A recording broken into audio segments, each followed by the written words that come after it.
Capítulo de número 1, casamento simbólico de Oséias, idolatria e corrupção de Israel, ameaças e promessas de perdão.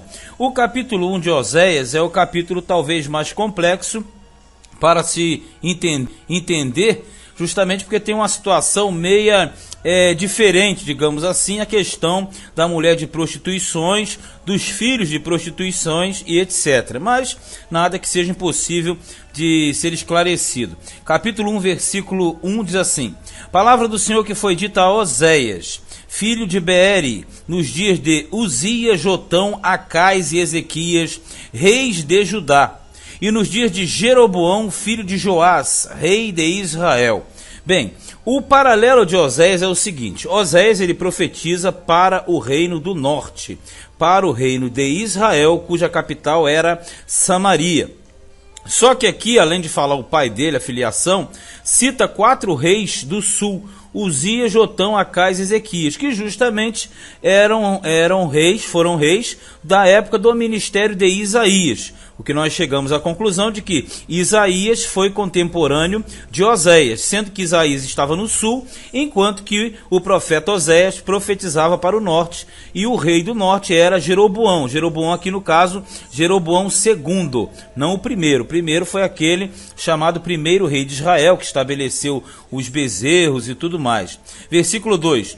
O princípio da palavra do Senhor por Oséias disse, pois o Senhor a Oséias: vai, toma uma mulher de prostituições.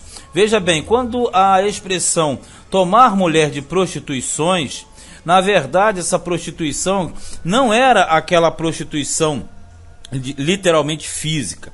Nós devemos trabalhar em cima de mulher de prostituições. No caso aqui, era uma israelita que na verdade era adoradora de Baal. Nós devemos entender que naquele contexto o Baal era cultuado em Israel. E como Israel era na verdade o povo de Deus, a esposa do Senhor, o que Deus vai fazer? Ele induz Oséias a casar-se com uma mulher israelita de prostituições, ou seja, uma discípula, uma serva de Baal. Por isso que ele fala, e filhos de prostituição, porque senão, se ele estivesse realmente tomando uma mulher prostituta comum, ele estaria tomando a mulher já com seus filhos, e não é isso. Ele chama os filhos dele também de prostituição.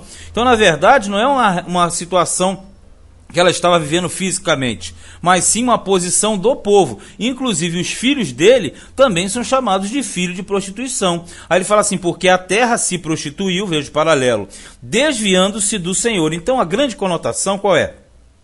Oséias, na verdade, ele tinha que casar-se com uma mulher israelita. Essa mulher israelita dando o título de prostituições, ou seja, uma adoradora de Baal, e teria filhos de prostituição. Então, na verdade, os filhos também não seriam prostitutos. Agora, quando fala de prostituição, tem uma outra situação muito importante. Nós tínhamos a prostituição cultural, que é a prostituição física, dedicada à divindade. Isso acontecia tanto para homens quanto para mulheres, no caso deles se prostituírem nos altos, nos montes, a essas divindades, ok? Esse é um ponto. A outra situação é que a prostituição social comum, essa não era restrita dentro de Israel. Então, na verdade, vamos lá, você tinha a prostituição normal, a comum, não ligada à religião. Essa daí era livre. Isso aí não tem como tirar da Bíblia, era uma questão social. Aí você parte para uma outra prostituição, que era a prostituição cultual, ou seja, aquela ligada às divindades e automaticamente prostituindo-se essas divindades, ok? E a terceira e última é a prostituição no sentido de adoração a outros deuses. Então, na questão das 3 prostituições aqui colocadas, o que se enquadra a mulher que Oséias vai casar é no nível 1, ou no 3, como eu fiz por uma ordem, o nível 3, a prostituição no sentido de adorar a outros deuses, e não que ela fosse uma prostituta cultual, ou muito menos uma prostituta social. Veja no versículo 3, e foi-se tomou a Gomer, filha de Diblaim, e ela concebeu e lhe deu um filho. Veja, ele casou com uma israelita, essa israelita deu um filho para ele. Então, os filhos são filhos de prostituição. Ela não veio com um filho de uma casa de prostituição, entende? E disse-lhe o Senhor: põe-lhe o nome de Jezreel. Jezreel significa Deus semeia, tá bom? Porque daqui a pouco visitarei o sangue de Jezreel sobre a casa de Jeú, e farei cessar o reino da casa de Israel. Então vamos lá. Quando ele fala que o filho dele era Deus semeia, porque na verdade Deus semearia o caos e a perturbação sobre o reino do norte, sobre Israel. E ele fala sangue de Jezreel, porque Jezreel era uma cidade, foco de idolatria, uma das casas preferidas antes por Jezabel e Acabe. E ali agora estava a casa de Jeú, porque a casa de Jeú foi levantada por Deus para acabar com a casa de Acabe. E Deus deu a Jeú quatro descendências, digamos assim, no trono. Então, na verdade, o Jeú foi o exterminador de Baal. E o Jeú aniquilou Baal, mas depois que Jeú morreu, 3 reis mais ficaram da sua linhagem, sendo que o último foi justamente esse aqui, o Jeroboão II. Então, Deus está dizendo que vai disciplinar o reino do norte pelo sangue inocente derramado. E Jezreel também você identifica como sendo o lugar do vale. Qual vale? O vale de Jezreel, que é o mesmo vale do Armagedon, que é lugar de peleja, de batalha. Então, quando ele fala Deus semeia, ou seja, ele vai semear o que? A punição. E essa punição virá sobre quem? Sobre o povo de Israel, reino do norte. Sobre a casa de Jeú, no caso ele está se referindo a Jeroboão e os outros reis que virão após ele. Mas na verdade, veja que o filho, ele sendo chamado de Jezreel, ele estava provando também, mostrando que o povo seria espalhado pela terra, pelo cativeiro. 5. E será naquele dia que quebrarei o arco de Israel. O arco é quebrar o arco, quebrar a força. No vale de Jezreel. Por que o vale de Jezreel? Porque era o lugar do combate, aonde o inimigo venceria e suplantaria a Israel. E tornou ela a conceber e deu à luz uma filha. E ele disse: põe-lhe o nome de Lo-ruama, porque eu não me tornarei mais a compadecer da casa de Israel, mas tudo lhe tirarei. Porque Lo-ruama significa justamente desfavorecido. Como a palavra Lo significa não, você pode colocar também não favorecida, ou seja, Deus não favoreceria mais a casa de Israel. Aí era o nome da menina, a filha de Oséias com Gomer. Aí diz assim: mas da casa de Judá me compadecerei, e os salvarei pelo Senhor, aqui, seu Deus, pois não os salvarei pelo arco, nem pela espada, nem pela guerra, nem pelos cavalos, nem pelos cavaleiros. Ele está se referindo ao quê? A queda do Reino do Norte aconteceu em 722 a.C. aproximadamente. E logo depois o mesmo Império Assírio tentaria dominar o reino de Judá. Só que Deus ele aniquilou o exército de Senaqueribe, um anjo somente matou 185 mil, lembra? 185 mil homens. Então aqui está se referindo a Judá que ele guardaria. Mas diz que não seria livrado nem por espada, nem por lança, nem por guerra, não. Porque seria um livramento sobrenatural da parte de Deus.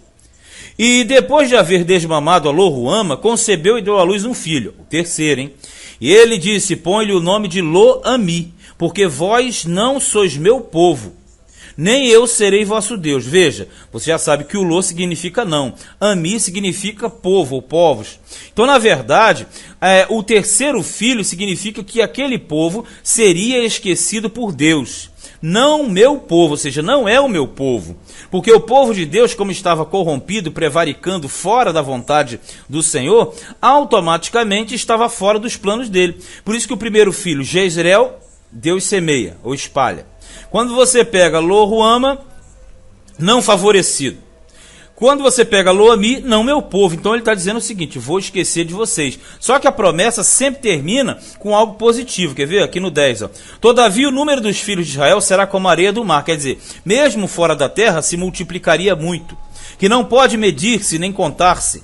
E acontecerá que no lugar onde se lhes dizia: vós não sois meu povo, se lhe dirá: vós sois filhos do Deus vivo. Olha a conotação. Ele está dizendo que espalharia, que não seria mais o povo dele, mas no mesmo lugar, em determinado momento da história, torna a ser chamado de povo de Deus. Isto é milênio, restauração milenial. 11. E os filhos de Judá e os filhos de Israel juntos se congregarão. Veja, ele vai juntar novamente as duas casas. Nós lemos isto no profeta Ezequiel, no capítulo 37, a questão do Vale dos Ossos Secos, a promessa de restauração. Só que essa restauração é no fim, ó. E diz assim: e constituirão sobre si uma única cabeça, quer dizer, um único povo, e subirão da terra, porque grande será o dia de Jezreel. Olha, começou falando de Jezreel, termina falando de Jezreel, porque Jezreel é o mesmo Armagedon, e por incrível que pareça, a conotação aqui é forte, porque ele está dizendo que Israel começou a ir para o cativeiro pelo norte, pelo reino do norte, mas que ele voltará do cativeiro justamente ali no Vale de Jezreel. Por que será isso? Porque a volta de Cristo é a ocasião da parousia e dar-se-á no momento da grande peleja do Armagedon, a chamada Batalha do Armagedon.